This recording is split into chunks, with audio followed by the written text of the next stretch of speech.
Welcome back, everybody, to another episode of Temporally Scripted. I'm Jack Austin, and I'm miserable because I have a slight cold and I'm middle-aged. But we've got lots to tell you about today. It's been an interesting week in the news, or maybe not so if you are not interested in the politics of very, very small towns across the United Kingdom and potential new prime ministers in a country that used to be great but is now not so great. But we'll get into all of that stuff later.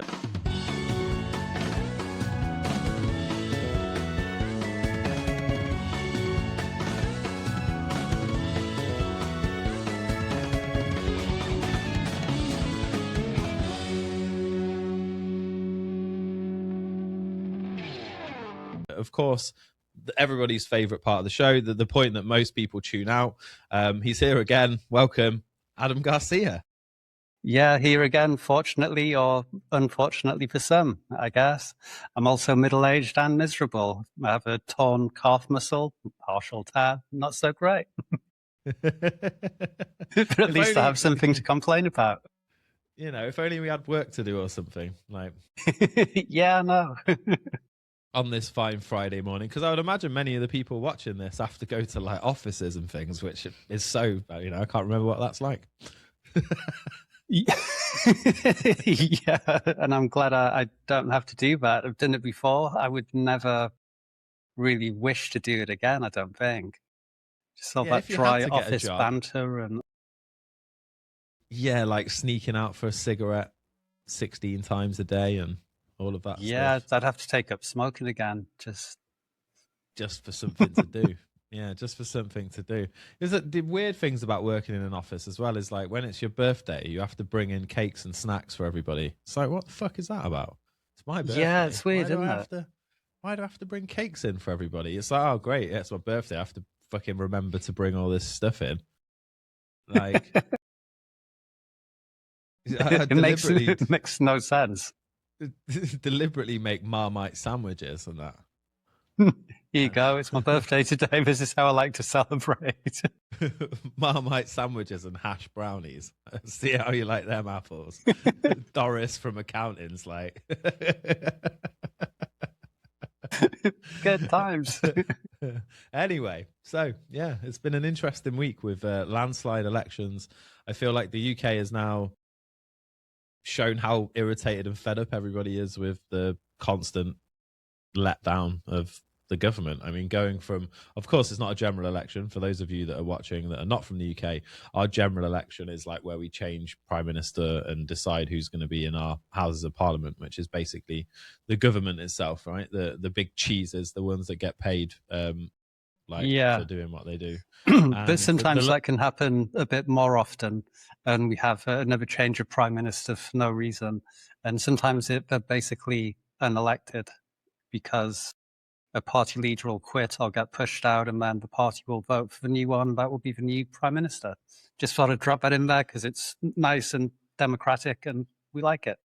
Yeah, often this happens these days as well, right? They, we pretty much out of the last 10 prime ministers only voted for 2 of them or something like that. It's crazy. Not that I would vote anyway because I have no faith in the system. So for those of you that are at home going, but your granddad died for your right to vote. It's like, yeah, no, my granddad was in the war and I still don't, and neither did he. So do one. Yeah. Okay, well, there you go.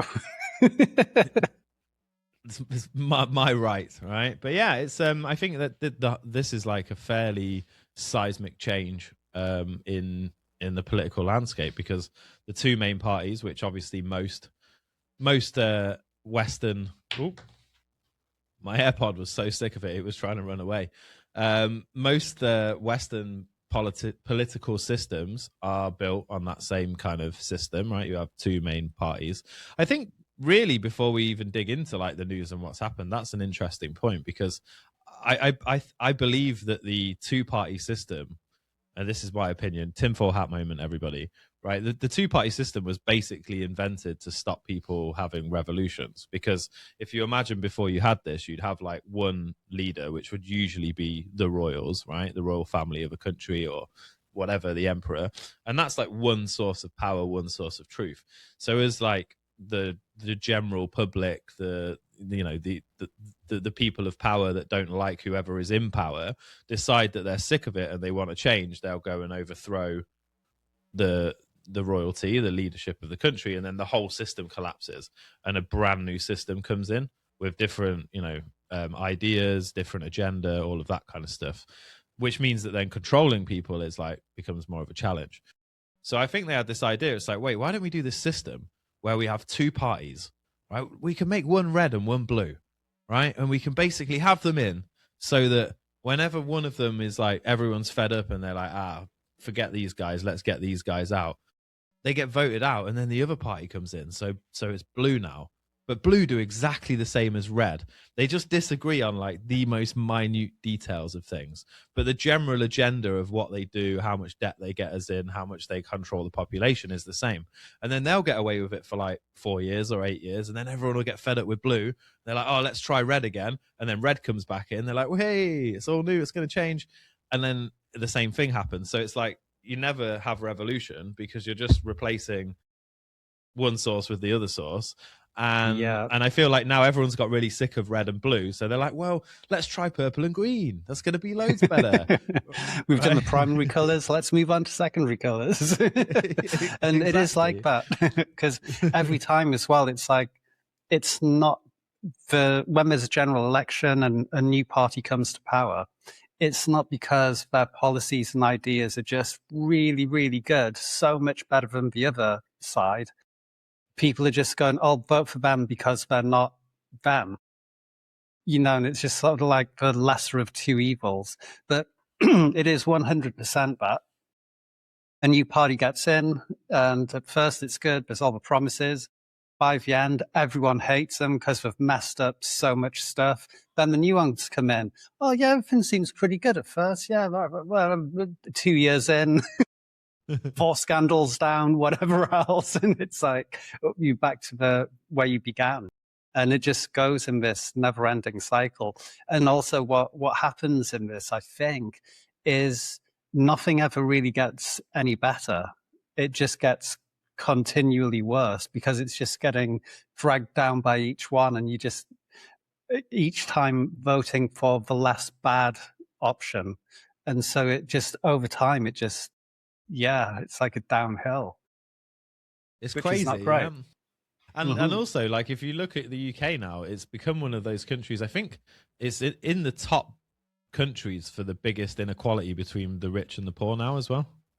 It's like there's this measurement that I saw a graph of the other week, and there's like a median or an average basically line of the difference between, the wealthy and the not so wealthy or the poor. And now in Britain, like that gap is like wider than it's ever been. So it's that it shows that like the general movement of all this stuff is not great. People are still making shitloads of money. It's just like not everybody in the general population.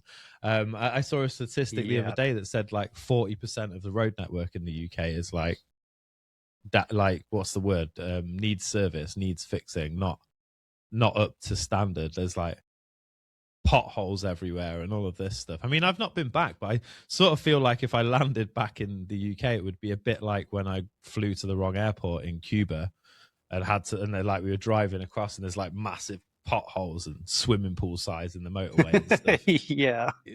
People trying to like thumb a lift on the side of the motorway and whatnot. Like, do you know what I mean? And probably not as many coconuts and that. But some kind of Wild West. I don't know.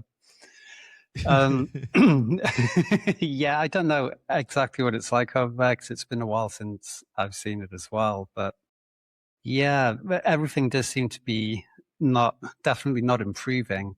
And I think it's all kinds of things. So it's that thing with roads and infrastructure, some of which has never been great. And I remember getting the train to work like 20 years ago. And there'd always be, if you were working 5 days, there'd definitely be 1 or 2 days when the train didn't show up or was massively late. And then it's like, and it'd be like, oh, leaves on the line or this problem or, and you're like, how do you not get this right? Because it shouldn't be that hard. Other countries do it, but they don't. And things like that have always been a problem, and I guess they're as bad, if not worse, now.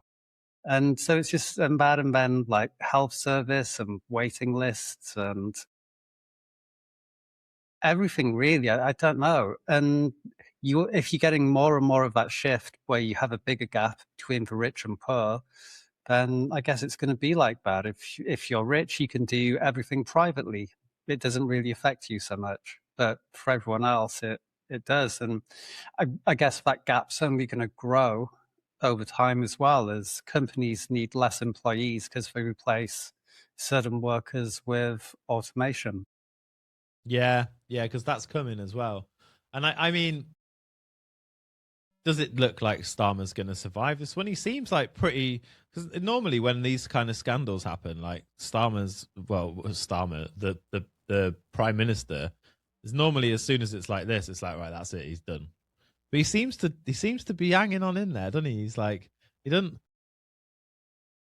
I'm not quit, sure will he?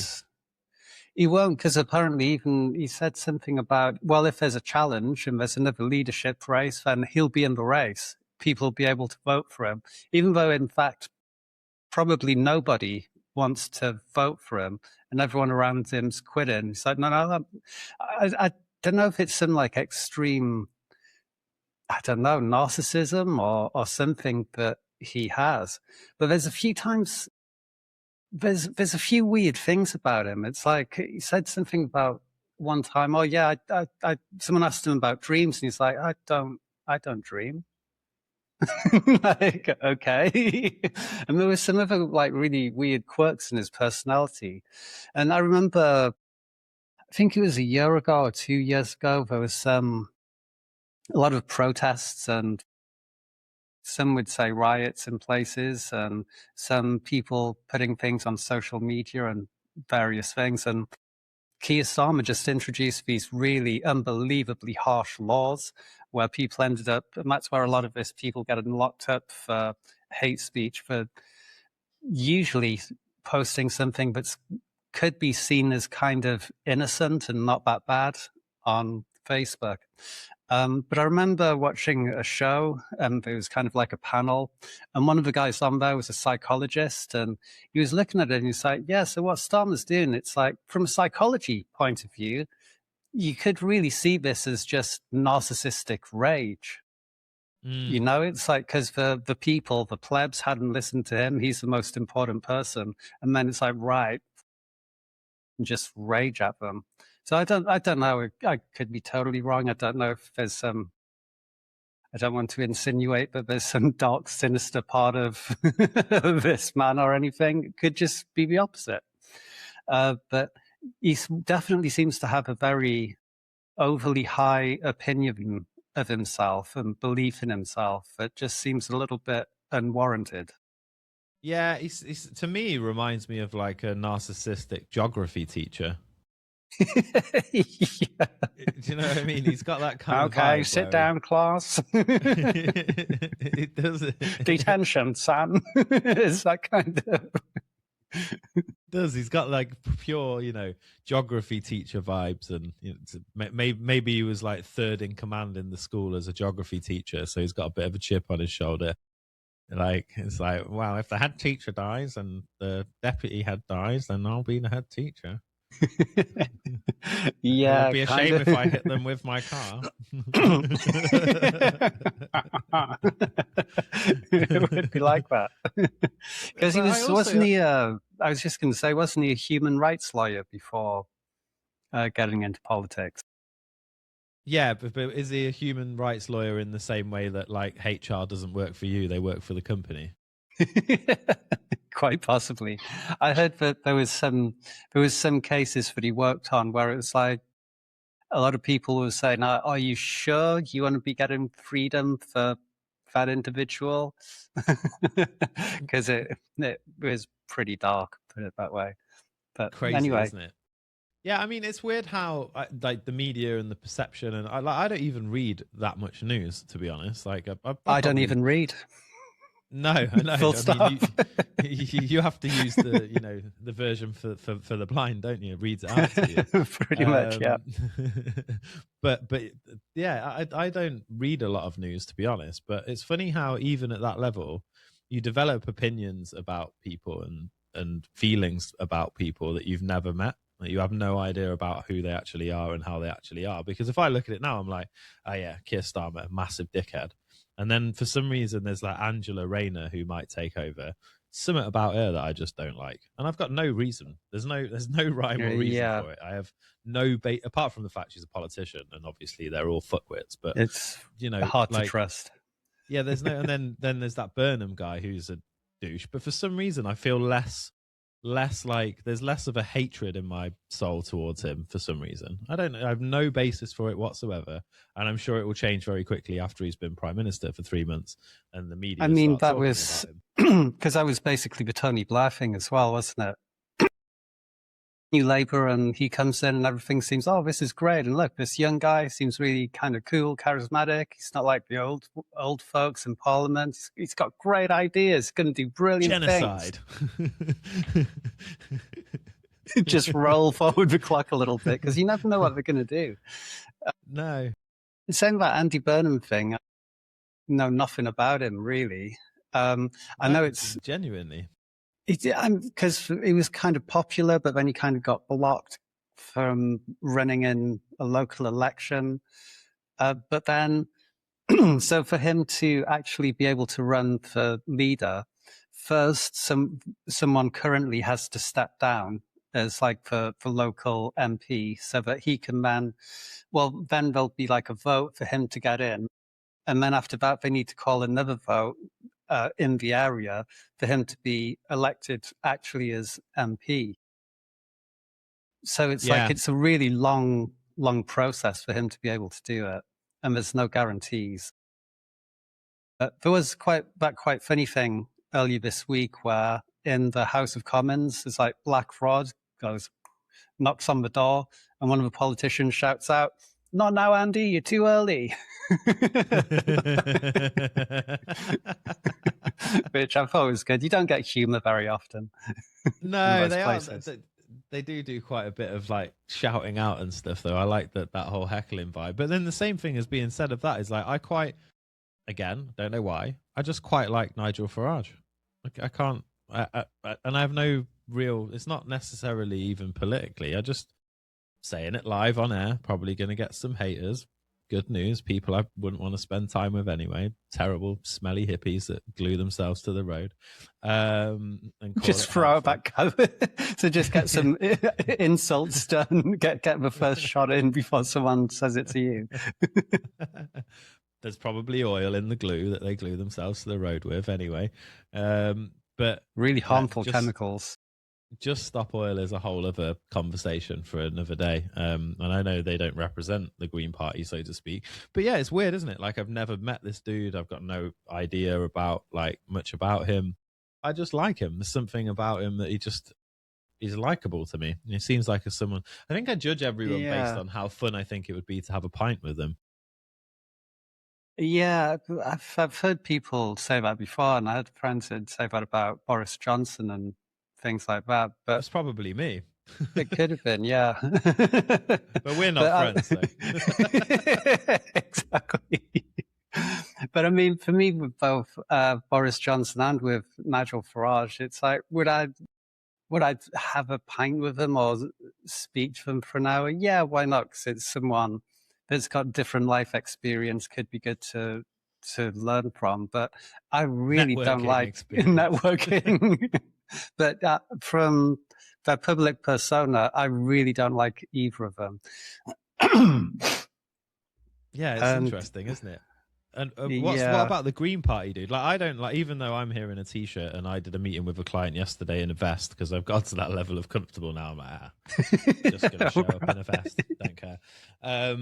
Like, I don't like the Green Party, dude, because he turns up to TV interviews with a t-shirt on. I'm like, what the fuck? You're supposed to be a politician. What's that about? You should have like one of those Victorian wigs on or whatever. Like top hat and tails and all that kind of thing. They should all still have to wear that stuff. Maybe a cane. Yeah, Monocle. that's it. Like the Monopoly man. But yeah, I don't know. Does he have a monocle, or is that a Mandela effect?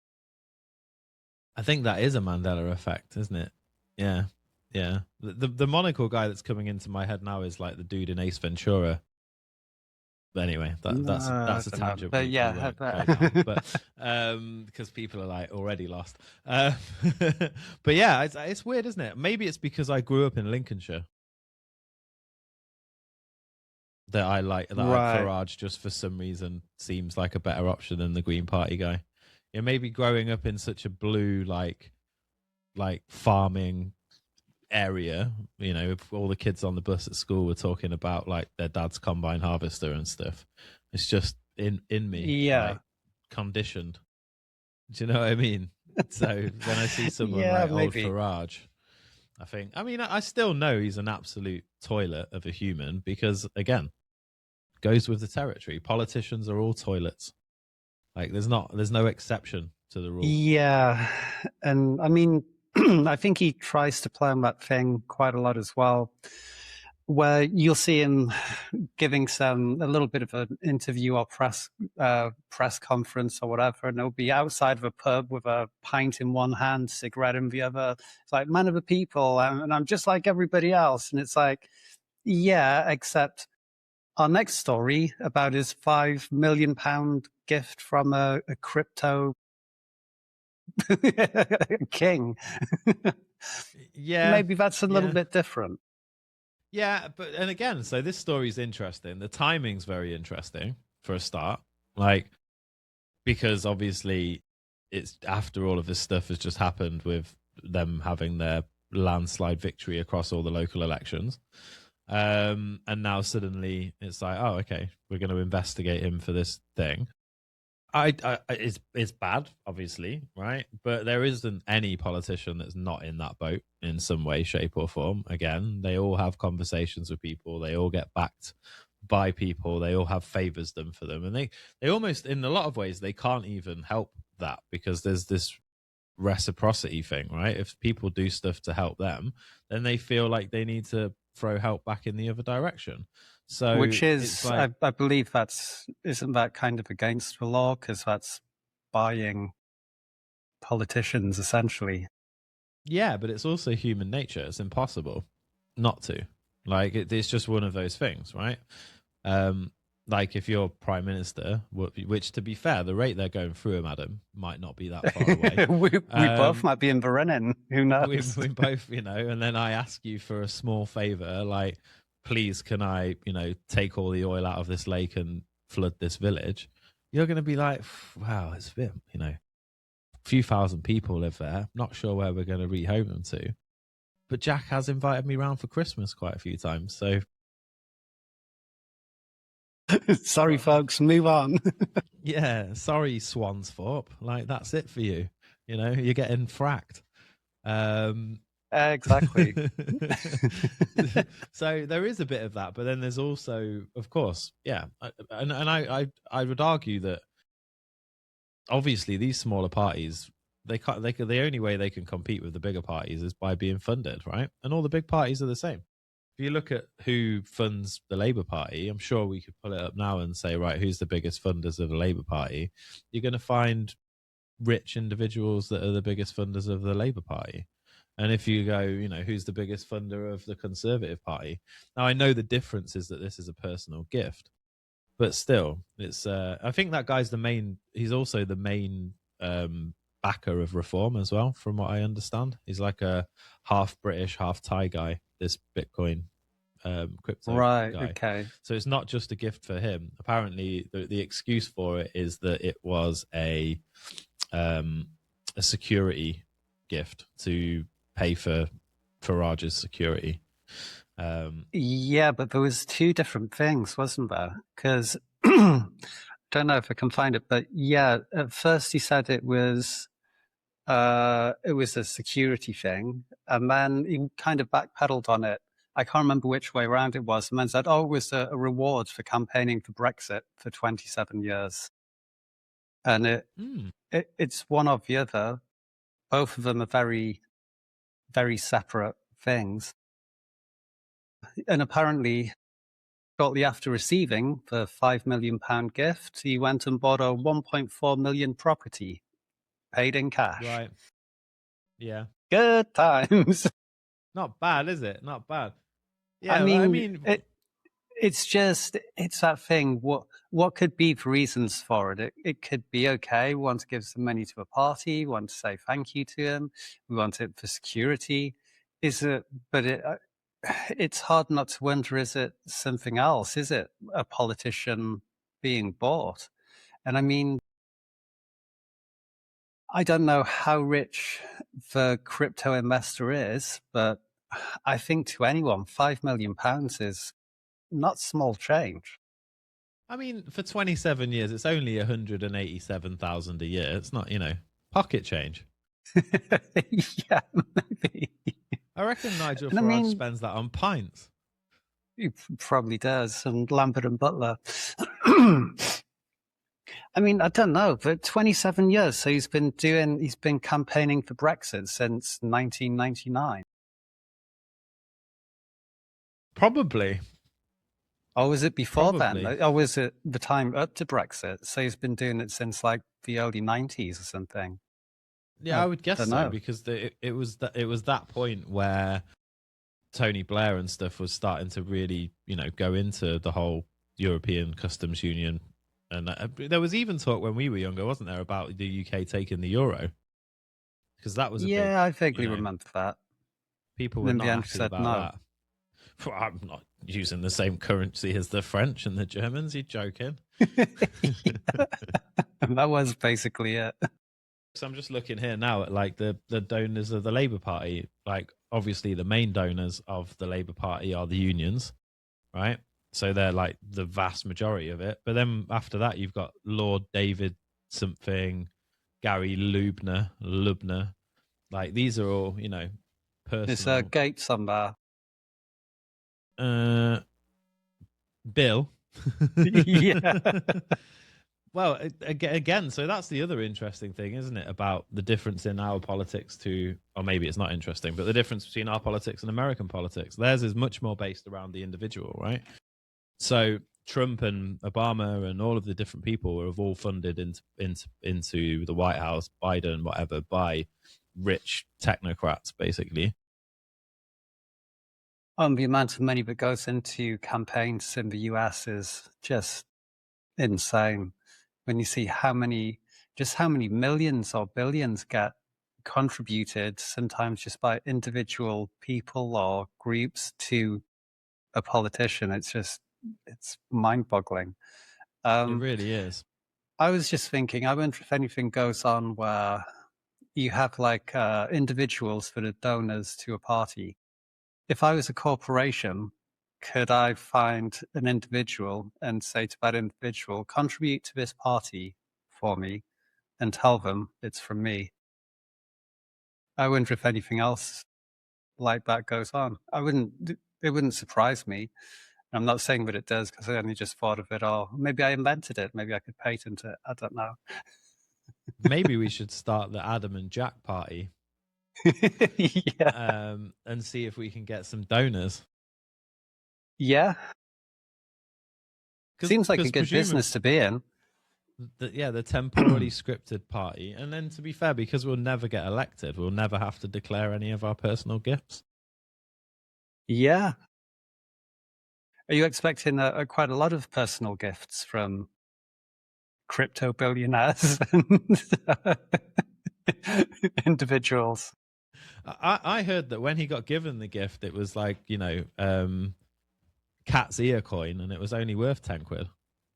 But it right, okay. It was a moonshot. Actually, that was it. So actually, it was more of a joke gift where this guy was like, "Here's some cat's ear coin. Hold on to this, son. It's going to be worth a few bob."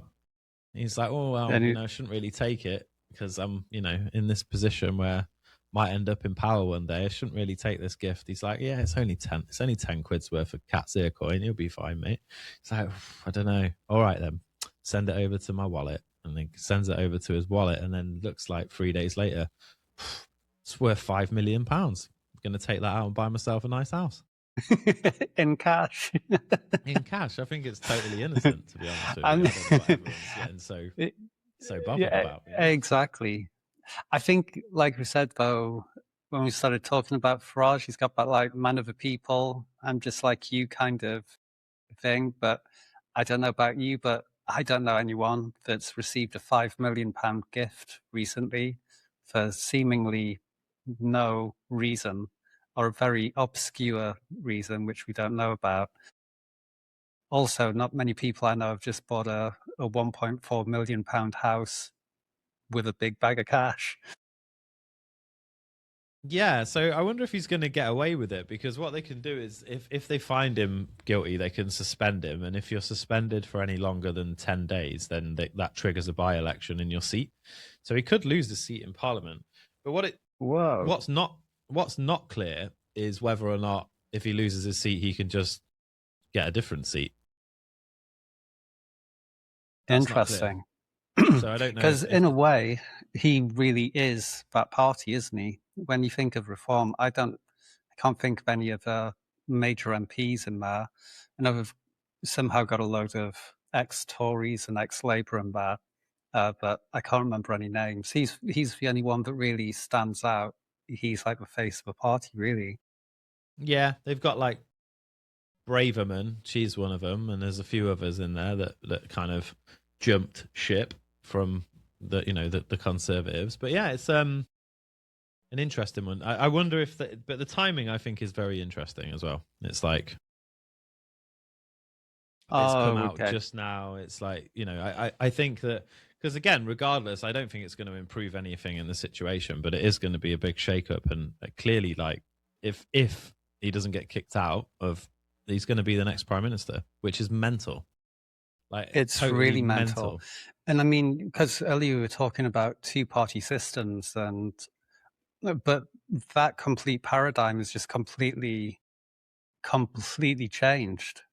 If we look at the local election results, because I can't remember the exact figures, but maybe you could pull them up or check them out. But we had Reform like so far ahead of everyone else, and then all of the others are just kind of bunched together with like such a small percentage of a vote in comparison, and that's including like Labour, Tories, Green Party.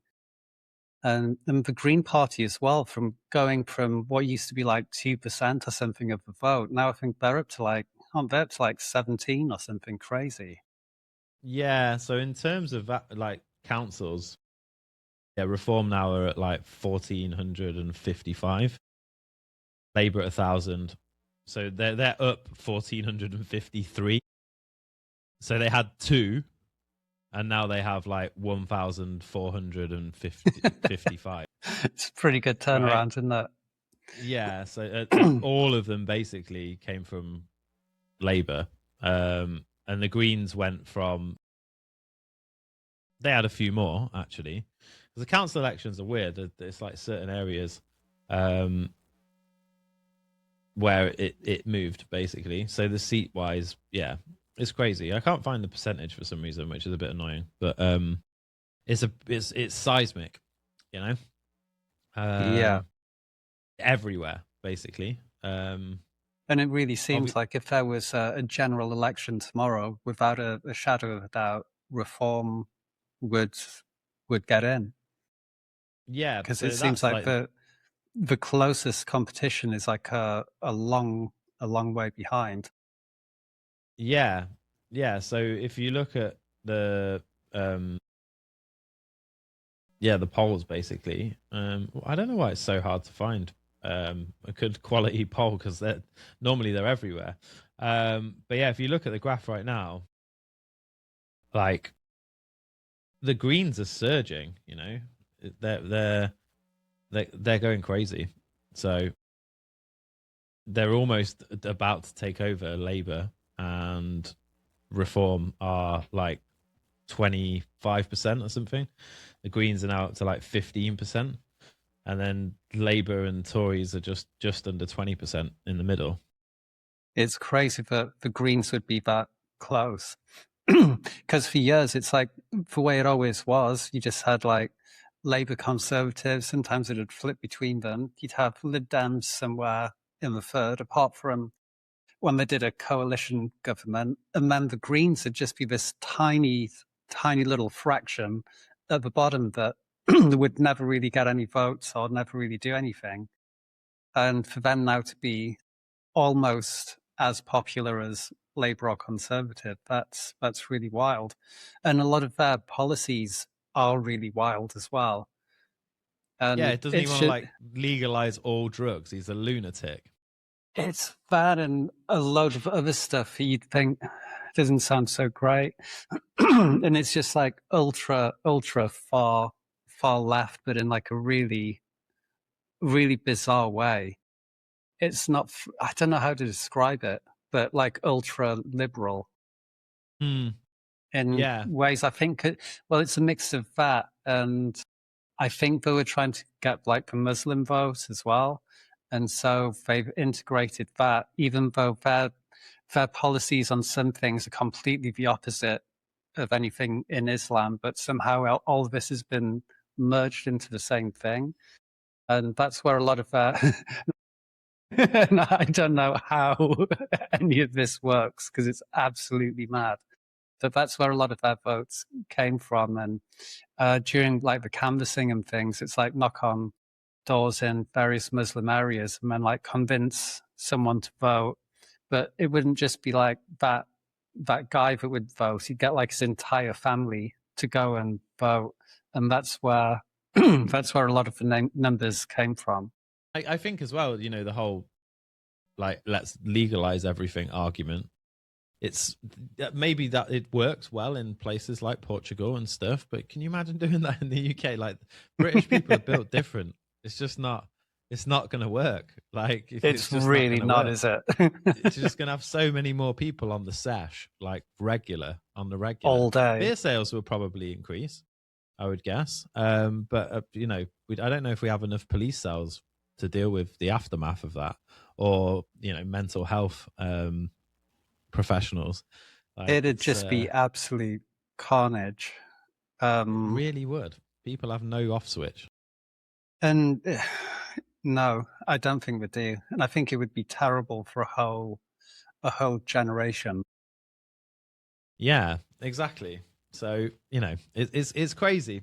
Anyway, so sticking with politics, but also going back into some of what we talked about last week, right? The UFO files landed. Groundbreaking it was. There was, you know, lots of stuff in there that we didn't know before. Absolutely. Go check out the previous episode to find out why. And while you're at it, don't forget to like, share, subscribe. Yeah. Space is really dark, which I never knew it was quite so dark as it was. The camera quality that people took out into space, we build spaceships, but fucking cameras are rubbish.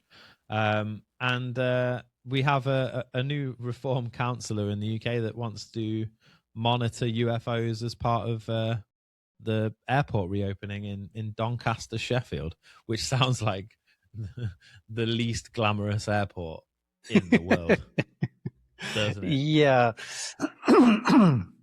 It's not like when you're traveling somewhere and it's like, oh, well, do you have like a layover anywhere? Do you have any stops? Yeah, just Singapore and Dubai. Oh, okay. Sounds pretty good. What about you? Oh, well, you know, Doncaster, Sheffield, and then off to Aberystwyth. I don't know. It's crazy, isn't it? It's like one of those things where they must have had a big argument about whether it's a Doncaster airport, whether it's a Sheffield airport, and then they just had to like sort of settle that it's both. Yeah, please everybody. Yeah, but what's this all about? He wants the UFOs? Well, what's he do? I don't get it. Is that the main reason for plane delays? Is this the excuse they're going to start using for the fact we're running out of jet fuel across the UK? It's like, oh, I'm sorry, your plane's delayed because there's a UFO out there. It's like, isn't that just a drone? Like, what's this about? You know? Well, that's just actually what he wants to do. So, he as part of the airport, he wants to have monitoring for UFOs or UAPs, as we now know them, which is really crazy. Yeah. But This comes from when Reform won control of the city of Doncaster Council in 2025, and they said that one of the things to do was to reopen this airport. And so I guess the reopening's being planned, and they want to do this with it. I don't know. I think the only thing is with it, because it's like a government thing, I just wonder how much it'll cost. You know, because you'll have to have everything, and you'll have to have like, will it be like an office where they're monitoring this? But then you're going to need like a HR department, a health and safety department. Are them binoculars health and safety approved, whatever else, and everything? I could just imagine it costing an absolute fortune. Whereas, yeah, but probably on the roads to the airport, there's potholes and lampposts that don't work and things like that. But instead, we'll spend the money looking for UFOs with probably really low-grade equipment that could we not do the job better from like a military base with like state-of-the-art radar and or satellites with like amazing amazing tools on board to be able to like zoom in on anything and see what's there? Or we can have like Gavin on the airfield with a telescope. I don't know. I don't know how it's going to work. Yeah, on his part-time shift. Yeah, I mean it's bizarre there's even a budget for it, like you said, all that other stuff. But also we can't even stop like illegal immigration, people coming in across the channel and stuff. Like there's no budget for that. So oh well, up in Doncaster, it's like in Kent we've got no budget for anything because we have to process all of this stuff all of the time. But in Doncaster, they've got Alan searching for UFOs. Like, see you not today, Alan. No, not today. Ugh. You know, drinking Yorkshire tea like crazy. Yeah, sure. Madness. Another interesting story that you put across, just for it doesn't really apply to me. So the title of it is "Why You Hate the Sound of Your Own Voice." I love the sound of my own voice. I hate the sound of yours. Really? But I love it. Hey, there we go. No, I'm only joking. You've got a very nice tone of voice. You sound like you're from Doncaster, not really. Actually. All right. But cheers, mate. Got any tea? Yeah, but what's this about? Well, yeah, it's just sort of popular science. So sometimes we'll just do like little reports on just, oh, scientists have found this, or the reason for blah, blah, blah. So yeah, the reason, I believe so. It's good as looking for UFOs above an airport. But yeah, so most people, I'm sure everyone's had this at some stage. They've heard their own voice and gone like, oh, or that doesn't sound like me. And most people, they really don't like it. So one of the reasons is that we hear our voices differently to how they sound to other people. I can't remember the term for it. Maybe it'll say in here. But yeah, because when we hear sounds, we're hearing it as airwaves just going into our ears. But when it's our own voice, it's traveling like through our jawbones, through all kinds of different structures, and then into the eardrums. So it sounds bassier, it sounds clearer. And so when we hear it on a recording, it just sounds way, way different. But it sounds like from what everything was said there, it should sound better, right? It's like in the sense of, you know, it's bassier, it's got this quality, but I guess because it doesn't sound like you. I understand this. I've listened to myself speaking, and it's like, you know. Yeah, so when you're hearing your own voice, that's when it's kind of got more bass and it's clearer. Like but when you listen to the recording, it's not as full. And as humans, we make decisions about other people based on their voice. So like how their voice sounds will influence whether we think someone's smart, are they trustworthy, what kind of level of agreeableness, emotional stability, all of those kinds of things, and even things like competence. And so we've got conditioned to our voice sounding this way. We think, yeah, I sound honest, assertive. I sound this, and then we hear the actual recording, and it's like, oh, that is different. Yeah, what actually happened there, right? Yeah, it's like you wouldn't want if someone walks in and you're like hiring new security team. Imagine you're Nigel Farage, you've got £5 million to spend, and some guy comes in, he's looking hench. You're like, oh, he looks good. He's like, hello, Mr. Farage. You'd be like, the fuck? Do you know what I mean? So I can understand that, and I think you get it with certain regional accents as well, don't you? It's like you get an opinion about somebody because of the way they speak. Like, even earlier in this episode when we were talking about Keir Starmer, and you did your most excellent impression, I have to say, of the geography teacher. Right. Yeah, he has like an interesting voice, doesn't he? It's weird. Like, and you do. I can see how you make a judgment of someone based on their accent, the way they speak, the pitch, the tone, how confident they are, all of that kind of stuff. Maybe that's why Tony Robbins is so rich and does so well, because he's got like the world's deepest voice.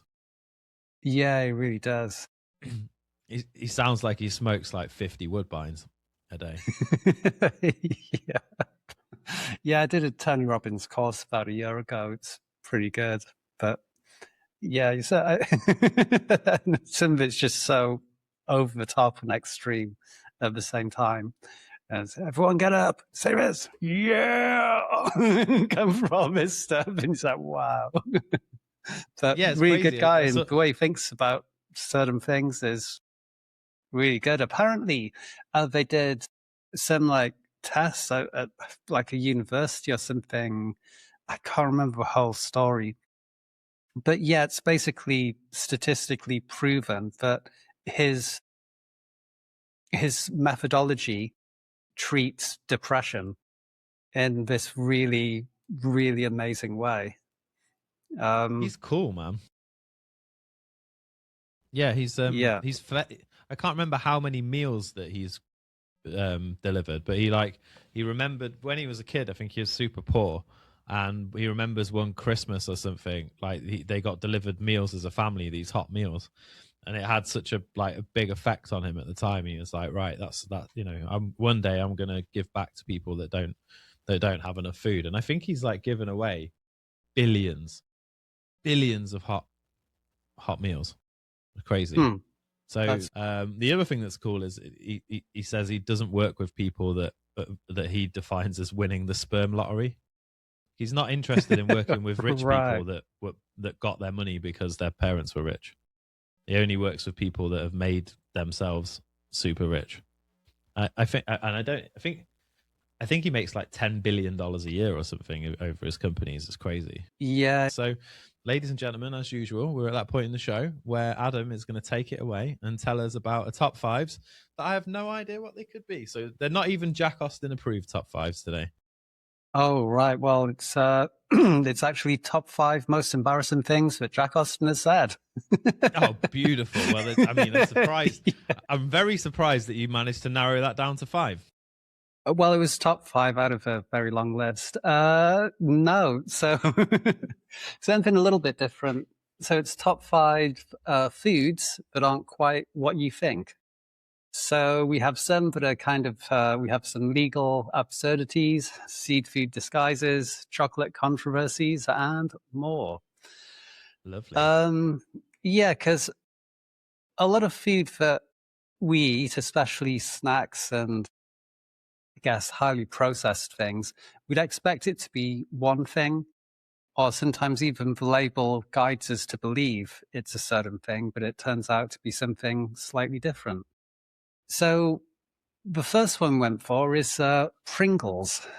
Because I don't know, what do you think of when you think of Pringles? What are they? So I'm going to be a bit biased in this because I saw a short video the other day where a woman had a Pringles can next to a glass Pringles can, and she was putting all the ingredients of the Pringle in there. Right. But before I saw that video, I would have thought potato chip, right? But actually, yes, not at all. And that's what everyone thinks. Yeah. And it's like They do contain potato, but they're not sliced potato. They're made from a dough using potato-derived ingredients plus other starches, flours, and flavorings. Yeah, And there's there like was dextrose and MSG and all kinds of other stuff in there. it's all kinds of crazy stuff. And so what happened a few years ago, there was like in the UK, there was a VAT dispute because most food is like 0 rated, but potato chips are like standard rated. So it would be like a different rate for VAT.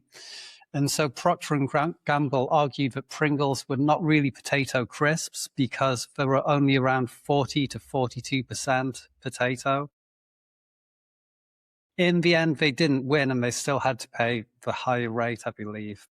But yeah, I mean, I didn't know exactly what I thought was in Pringles, but I definitely thought it would be more than 40 to 42% potato. Yeah, yeah. Once you pop, you can't stop. So I did wonder there might be crack in there or something.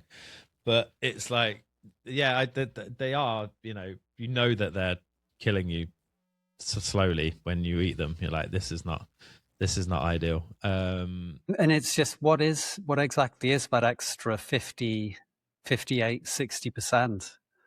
So from the video I saw, it's just like chemicals and powders and dextrose and just like all kinds of mad stuff. It's weird actually. I've been seeing a lot of Pringle related videos recently because there's this craze going around where people get a can of Pringles and they'll melt chocolate and then fill it up to the brim with melted chocolate and then put it in the freezer so the chocolate like solidifies around the crisps and then cut slices of it, which just boggled my mind because apparently it's a thing. Some people like to eat chocolate with crisps. Like, yeah, because it's for the sweet, salty thing, isn't it? I mean, they would be dead with the leaf blowers if I was president of the world. That would be the first thing. Leaf blower people that eat crisps and chocolate at the same time. Sorry, no place for you. No, we've got a Mars mission. You can either go on the Mars mission or gas chamber. Right. Wow. Yes. Yeah, hopefully you don't get in the race for this new Prime Minister Labour leader job. Sounds pretty grim for a lot of people. What's next? Okay, so the next one is probably, I guess we call them something different now perhaps, but when we were kids, they'd be known as crab sticks. Now often known as seafood sticks. People think, oh, well, it's probably like cheap crab meat or crab meat mixed with something else, something a bit crabby. But usually it's something called surimi, which is processed white protein paste from fish. And a lot of the time it's made from minced white fish, such as pollock or cod, probably not so much, and Pacific whiting. So they take it, they mince it, wash it, mix it with ingredients such as sugar or sorbitol, then blend it with flavoring starch or egg whites and shaped into products resembling crab, shrimp, or lobster, etc. All sounds really, really nice. I do like one of those dipped in some vinegar. Oh, nice. And I was never a fan of that kind of. It always just seemed really artificial to me, even as a kid. And one of my friends, oh, wicked crab sticks. It's like, what's wrong with you? Well, what do you eat that for? I feel called out, Adam. What's next? Okay, this isn't really. This isn't really much of a controversy unless you mix it with Pringles, I guess. But white chocolate. So it's just one of those things that people argue about online. Is like, is it actually chocolate or not? Because some people say, okay, for it to be chocolate, you have to have cacao solids, like solid bits of the cacao bean in the chocolate, which white chocolate doesn't have. It just has cacao butter, which is like the fat from the actual bean. So it doesn't really contain cacao. So is it chocolate? I don't know, but it's one of those Reddit kind of people in a cesspit shouting at each other about chocolate kind of thing. Yes, they should ask the Milky Bar kid. He knows. They should. Oh, Milky Bars are amazing. I used to love those They things. when they were in the paper wrappers for a while, and there'd be like a puzzle on the back of it that you could do. Yeah, I've demolished a few Milky Bars in my time. Good for you. Beautiful. Yeah, yeah. It takes me back. Anyway. Yeah, I think once I had like a Milky Bar Easter egg. That was really good as well. And it had like the Milky Bar like buttons on the inside, and I think it had like, I don't know, something else. That's some next level shit right there. I like it. Yeah. Sure was. Okay, well, next we have wasabi, the sushi betrayal. So, loads of people think they've had wasabi, maybe in restaurants, maybe they've bought it in shops, and they think, okay, I'm getting genuine Japanese wasabi, and it's a spicy green paste made from the wasabi plant. However, much of the wasabi served outside Japan is imitation. So it'll be made from horseradish, mustard, and green coloring rather than freshly grated wasabi, because it's really difficult to grow and it's really expensive. So if you've been to an expensive restaurant or bought it in an expensive shop, it could well be that you've had wasabi, but the likelihood is, high likelihood, you haven't. You just think you have. You've had this mad mix of horseradish. It's much milder as well, apparently, real wasabi. It's much milder than the stuff that we get. It's nowhere near as potent, which to be honest, I feel like I would like it less. The thing I like about wasabi, the fake wasabi we have, is that it, like, you eat some and it makes your nose like explode and your eyes start streaming and stuff. I kind of like that's the whole. And there's that thing in your nose, isn't it? It's like just feel that instant heat and kind of soreness.